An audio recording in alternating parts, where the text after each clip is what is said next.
Yeah, so essentially the Virgo Mercury person is one who has considered everything and thought things through before they speak or before they even communicate an idea, right? Before they even start something. This is typically a sign that has analyzed something. So Mercury and Virgo people can be trusted typically to make decisions that are well thought out, really planned and methodical. And the subjects I would say Virgo is mostly associated with is anything that's analytical in nature.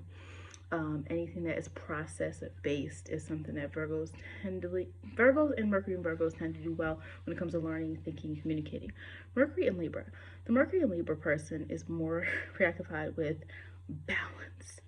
So this is where you'll see a person who's not a Libra, but a Mercury and Libra be really balanced, right? They might not be balanced in their life, they might not be balanced in certain aspects of their life, but when it comes to thinking, they have to look at things in a very, egalitarian way, right? It could be this, it could be that. Mercury and Libra people like to acknowledge both sides of a situation. So that is how you will know how, sometimes pick up on traits of people. So dissimilar to Mercury and Taurus, Taurus is also ruled by Venus.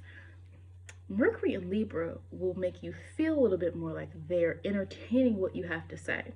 Now, the problem sometimes is Libra wants to relate too much to everyone's thought process. And sometimes the thinking process of Mercury and Libra person is it leads them to not make a decision or draw a line in the sand because Libra energy is about balance and harmony. And so it's the opposite of that Mercury, I said Mercury and Aries person where it could be kind of confrontational sometimes or argumentative for the sake of being argumentative. Libra doesn't like that. They like to relate. And the way in which Libra relates is by not creating conflict and by having that harmony and not feeling comfortable with conflict. It's not about always being passive or anything like that with certain signs. It's literally Libra not feeling comfortable, right? That's not an energy that they're inviting. They're not inviting conflict. Also forgot to say that Mercury and Leo can be quite confrontational as well. I think all the fire signs can be quite confrontational in certain ways when it comes to their communication. Some more intentional than others, but that is something to look out for. Mercury and Libra tends to do well with anything that in regards to looking at something and being able to see both sides of things. So politics, Libra energy is often connected to deliberating, making decisions. So Mercury and Libra people can also be good with once they decide to make a decision, make one because they've been informed of both sides and be able to make that decision. So Mercury and Libra can be good when it comes to peacemaking, mediating, being able to analyze things. Libra's an air sign, so analyzing is also a quality that you're probably going to see in this Mercury and Libra type person. Mercury and Scorpio. So Mercury in Scorpio is a placement where you're going to see a person who, the Mercury and Libra, what was I say? Mercury and Libra. Mercury and Scorpio person. I was going to make a connection between Scorpio and Virgo, but let me first dive into Scorpio. So Scorpio energy is, this person might be kind of unassuming, probably like a quiet voice, not a very boisterous voice, but maybe like a kind of just quiet, thoughtful, mysterious sometimes. I don't want to sound cliche because I feel like people are like, Scorpio is mysterious. No, but I'm talking about I'm talking about the way people's voices sound, right? So Mercury Scorpio person might sound like they're always questioning something, right? Well, did you look at this here and see, that type of person. So Mercury in Scorpio is investigative. Mercury and Scorpio people are typically good at getting information from others. The reason I also say is because Scorpio is a water sign. So now Mercury does not really do as well in Pisces and Cancer. With Scorpio, it's a little bit different because Scorpio can be really good at unearthing things, at looking beneath the surface, at discovering things, at investigating. And so because of that, Mercury does a better job in Scorpio than it does in those other water signs. Scorpio is very fixed. It is a fixed sign. So similar to Taurus, its opposite sign. It is hard to convince or get the Mercury in Scorpio person to change their mind. Now the difference here is Taurus is about comfort. With Scorpio, it's about internal decisions that have been made. So the Scorpio person is ruled by their own emotions, not necessarily the emotions of others that you might see with the other water signs where they're more affected by others. Whereas Scorpio is simply responsive, but they're not going to show you all of their cards. Scorpio energy is very internal, and it is about the hidden side. It is able to kind of hide and be secretive. So your Mercury and Scorpio person also is not going to tell you all of their business. They're typically people that can unearth a lot, but they're not going to tell you everything about themselves. And one thing I forgot to say about Mercury and Libra is also very talkative because they seek to relate to other people. Okay, they seek to relate. So that's Mercury and Libra, likes to relate. Now, Mercury and Sagittarius person likes to be heard. Sagittarius is the truth seeker. So when you see the Mercury and Sagittarius person, what you're typically going to see is someone who has very expansive ideas. They have ideas that are different. Their ideas are about how to make something better. Now, there's a lot of signs that you could say want to make something better, or signs that care about things being improved. But what you'll see with Sagittarius energy is it's fire and it's mutable, and it's about spreading awareness, spreading a message. Mercury in Sagittarius is not shy with sharing what it is they feel it needs to be done. Now, whereas Mercury in Aries can just be about their own thoughts and what they think and believe, and being very open, frank about that. Mercury in Sagittarius has a different agenda, where Sagittarius is about spreading message in order to create change. There's a difference there. Jupiter rules Sagittarius, is about expansion, but also it deals with this idea, sense of truth, this idea and concept of expansion, and this idea and concept of also sometimes this higher learning, right? So this ability to take a message and really spread it among others. And so with Mercury and Sagittarius, they're not afraid to take risks in what they say. But it's different than the Aries or Leo energy, right? Where Leo is trying to express what they think, and their ideas are great, and they're great, right? And just trying to, in that charisma, where sometimes the Mercury and Leo person has that. The Mercury and Sagittarius person has a different purpose, where it's literally, I'm going to tell you the truth so that you can fix this. I'm going to tell you the truth so you can do this. I'm going to tell you the truth, right? So you can do X, Y, and Z. I'm going to spread awareness. Wouldn't it be great if we all did this because this? So Mercury and Sagittarius' communication is more about purpose and intention. Sagittarius energy is about purpose. It is about what something is going to develop into, how you can spread awareness, how you can create change, how you can make things kind of more fair and more equal for other people. It's that Sag energy that you're sometimes going to see when the Mercury and Sagittarius person is also going to be very blunt. But the reason they're blunt is because they believe people need to hear the truth, as opposed to Aries, where Aries can be a little bit more tied to ego and identity. And I'm saying this because I think it's right. Whereas Mercury and Sagittarius person, I'm saying this because I believe that this is going to cause change, and that is what I'm here to do.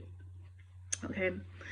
So your Mercury Sagittarius person definitely likes to be heard, but they also have very unique or expansive ideas. They're the type of people that don't just want things to stay the same. They can get bored very quickly, and so they might have a lot of ideas and things that they want to do. They might have a lot of different hobbies and interests and things that they like to communicate to others, and get involved in different things. They might have a lot of unique interests in things they like to study. They like to study and learn about other cultures, foreign languages, things like that. Mercury in Capricorn. Sorry, I'm just trying to go in order. Mercury in Capricorn. So Mercury in Capricorn, Capricorn is cardinal Earth, and cardinal Earth is very direct, very, very direct. Because remember, now we're not dealing with fire, we're dealing with Earth, which is sturdy. Earth is a platform. Earth is a foundation. And so what a foundation has to simply just be, right? There's not a lot of tricks into the mode, right, of it.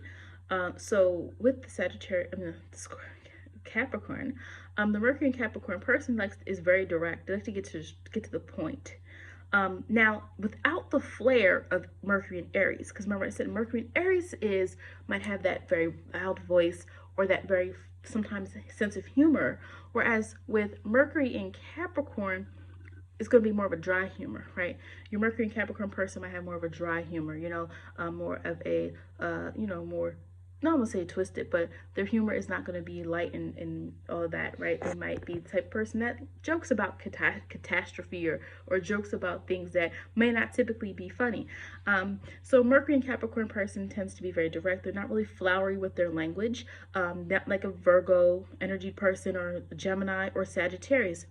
All the mutables are good with, I wouldn't say good with communication, can be quite wordy. All the mutables can be quite wordy. All of them. All of them.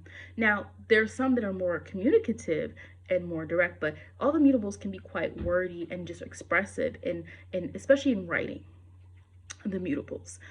The expansiveness of like writing and communicating in that way. And so Capricorn is very direct and frank, but it's a more cut and dry. So this type of person would make really good probably within business. Like there isn't a lot of emotions with this Mercury and Capricorn person, as opposed to Mercury and Cancer, where Mercury and Cancer's communication, they're going to let it slip how they feel. Mercury and Capricorn is really good with getting down to the nitty gritty and just getting things like done. Like this is what it is. I'm communicating this, being very forward. There's not a lot of flowery language. There's not a lot of room for ambiguity, right? You kind of just know where this person stands. Now, sometimes you're not going to get that reassurance that you might get from other signs that are a little bit more like Libra, that is more wants to relate to you. Gemini just wants to know about you. Virgo and Gemini might talk a lot to you. Now Gemini more is the talkative one, but I mean communication, email, text, things like that, being more responsive. But the Mercury and Capricorn person is goal. Remember, Capricorn deals with goals and ambition. So when you put Mercury in Capricorn, it is about communicating what is necessary. And they're trying to get to the goal. So when you're trying to get the goal, you don't got time for all this other fancy stuff. You got to just say it like it is. You kind of just got to say it. So sometimes the Mercury and Capricorn person is a very serious tone voice. Someone that you might take serious because their tone of voice might be kind of, whether it's male or female, this is kind of like very... directive tone of voice that sometimes these Mercury and Capricorn people may take. All right. As far as what their interest is, what they like to learn about, Capricorn is anything that can be built on and accumulated, especially things that can make them feel like they can earn, right? So in business classes, things like that, Mercury and Capricorn might like things that help them see what they can earn or obtain. Capricorn might also be interested in things that relate to not just, business, but also like things that are tangible. Building things, constructing things is something you might see. Mercury, I would say Capricorn or Mercury and Taurus might like to learn about those type of things, how you can accumulate something, how you can build something over time. But Capricorn also likes, I think, I didn't say it with Mercury and Scorpio. Mercury and Scorpio can be really interested in psychology, things like that. So Mercury and Capricorn would be interested in psychology for the sake of gain. So Capricorn's kind of, it depends on the person, but their learning style has a lot to do with gaining, obtaining. So if they're learning something, it's because they want the goal, right? They're learning something, they want the A. If they're learning something, it's because they want to move up in their career. Do you see what I'm saying? So next we have Mercury in Aquarius. Okay, so Mercury in Aquarius, this is where you get the unorthodox thinking. This person has ideas that maybe no one else has kind of heard of. The Mercury in Aquarius person, as far as like their tone of voice, they sound very inquisitive a lot. They are, because they're always questioning things. And the thing with Mercury and Aquarius is because they have just a very interesting, intriguing mindset. It's different. It's analytical like Virgo, but Virgo is more process-based, right? And analyzing what's in front of you and what is tangible, whereas Aquarius is about what is possible. Aquarius is outside the box. And so Aquarius is sometimes thinking like, hey, has anyone considered doing this? And they'll come up with an idea that nobody has done or something that nobody else is thinking about. And sometimes it can but Mercury and Aquarius, again, has some similarities to Capricorn with that dry humor because they are both ruled by Saturn, and, well, Uranus also rules Aquarius, right? But Mercury in Aquarius sometimes has that sense of humor that is very like, it sometimes can seem sarcastic, sometimes it's very sarcastic in nature, kind of like Capricorn. Mercury in Aquarius people, though, can also be, they're really communicative, though. They're air signs. The air signs are really good at communication. If you contact them, they will usually contact you back. When you have a conversation with them, you feel like you're actually having a conversation. This is very different within Mercury and Capricorn. They might give you one-word answers sometimes. They might just say like, one-word answers, and it's not a lot of fluff involved with that. And You know, a lot of them, sometimes Mercury and Aquarius, like their mind is very set on things. They have visionaries. You know, they're similar to Sagittarius in that way, where Mercury and Aquarius is a visionary, and so their ideas are often an extension of what they idealize society to be, because Aquarius is linked to groups in society. And so Mercury and Aquarius actually spends a lot of time thinking about society and how it functions and how it can be better and how they can maybe play a role in that. The subjects most linked to their learning, things they like to learn about. Aquarius rules technology, so we're dealing with technology, computers, science, things of that nature. Mercury and Pisces lastly. So I think Mercury has the hardest time in Pisces, because Pisces is all about feeling. It is mutable water, and it is sensitive, and it is Neptune related. So Neptune's about visions. Neptune's about spirituality. Neptune's about things that are you can't see or necessarily literally study and you know, do a test on. Mercury is about communication and learning. So Pisces is probably the furthest away from what Mercury represents as the sign of Pisces, you know? And so Pisces is imaginative. So the Mercury and Pisces person is going to be pretty imaginative for the most part, right? They're going to focus more on their imagination than they are what you're teaching them. So Mercury and Pisces people can sometimes have trouble, especially when they're younger and trying to figure out school, because they don't want to learn these literal things you're putting in front of them, but they might want to learn about their creativity. They might want to learn about things that are more about their feelings. They might love music. They might like art. They might like soothing things, because Pisces was related to gentle. It's related to relaxing, not in the Venus way, in the Neptune way, where we kind of ignore or move away from our daily obligations. And Neptune is about visions, what we want, what we dream of. And so Mercury in Pisces has that imagination. So this person could be daydreaming a lot. This person could daydream a lot. This person can sometimes have trouble communicating what they actually feel, because we're in this literal world. We're in this physical world. Pisces energy, Neptune energy, 12th house energy is in the spiritual realm, in the spiritual world, dealing with creativity, dealing with emotions, dealing with you know, our dreams and our visions and our spirituality, and connecting to the highest form of self. So that's where Mercury and Pisces kind of lies. These kids come to, and with kids, sometimes they're very they don't like to learn what you taught them. They might go off on their own and learn things they like, things that are more about fantasy, things that are more about you know, esoteric things. Or they like to draw, they like to do art, they like to visualize things and make it come to life. So that is what you typically will see sometimes with the Mercury and Pisces person, you know, where they are really thinking through more so through their imagination for anything else. And so the things that they tend to like as far as learning, they like to learn about art and creative things that are creative in nature, music. Pisces is linked to those things as well in general, but the Mercury and Pisces person typically is going to lean more toward the things that are more creative in nature, as opposed to literal science or math, or things that are more, there's a right answer. It's cut and dry, it's the right answer. So typically not going to really be as invested in that. So that is it for this video, Mercury through all the signs. I hope to do a video soon of Mercury through the houses. If you like this video, please hit the like button. Thanks.